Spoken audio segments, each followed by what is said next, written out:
మనిషికంటే ఎదుటోళ్ళ తప్పులు, ఇప్పుడు నేనున్నా కదరా తల్లి, నేనున్నా కదా, మీ తప్పు చెప్పగలుగుతా, మీ తప్పు చెప్పగలుగుతా, మీ తప్పు చెప్పగలుగుతా, విశ్వాసుల తప్పు చెప్పగలుగుతా, ఎదుటోళ్ళ తప్పు చెప్పగలుగుతా, నా తోటి సేవకుల తప్పు చెప్పగలుగుతా, అందరి తప్పులు నేను చెప్పగలుగుతా. కానీ నా తప్పు నేను తెలుసుకునే విషయంలో గుడ్డివాడిగా మనిషి మిగిలిపోతాడు. ఎవరికి అర్థం అవటానికి చెప్తున్నా.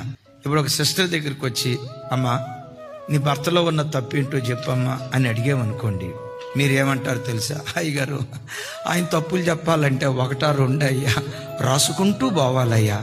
మొదటి పుస్తకం అయిపోయిన తర్వాత చివరి భాగంలో, తరువాయి భాగం 2వ పుస్తకంలో, 2వది పూర్తయిన తర్వాత చివరిలో తరువాయి భాగం 3వ పుస్తకంలో, 3వది అయిపోయిన తర్వాత తరువాయి భాగం 4వ పుస్తకంలో. అన్నయ్య 1, 2 అని చెప్పుకుంటా ముగింపులో ఏమంటారు తెలిసి ఏడుస్తా, అన్నయ్య నేను కాబట్టి కాపురం చేస్తాను అన్నయ్య, ఇంకొక ఆడదైతే పొరపాటున కాపురం చేయదు అన్నయ్య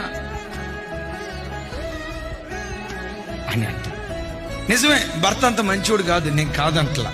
నువ్వు కాబట్టి ఓర్చుకుంటున్నావు, నేను కాదంటలా. సరే, భర్త తప్పు 4-5 పుస్తకాలు రాసిన తరువాయి భాగం ఇంకో పుస్తకం అన్నావు కదా, సరే నీ తప్పేంటో చెప్పమ్మా అని అన్నావు అనుకోండి. అప్పుడు ఆ సిస్టర్ ఏమంటుందో తెలుసా? అన్నయ్య నేను ఎట్టాడిదాన్నో మీకు తెలియదా అన్నయ్య?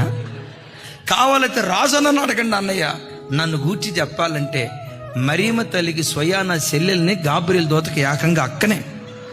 అందుకని వాక్యంలో రాస్తుంది, అతిక్రమములు దాచిపెట్టువాడు వర్ధిల్లుడు, వాటిని ఒప్పుకొని విడిచిపెట్టువాడు దేవుని కనికరాన్ని పొందుతున్నాడు. నా చేతులెత్తి ఈ దినాన్ని దీవిస్తున్నాను. పునరుద్ధానపు ఆరాధనకు వచ్చిన ఒక్కొక్క బిడ్డ మీదకి నా దేవుని కనికరం దిగొచ్చును గాక.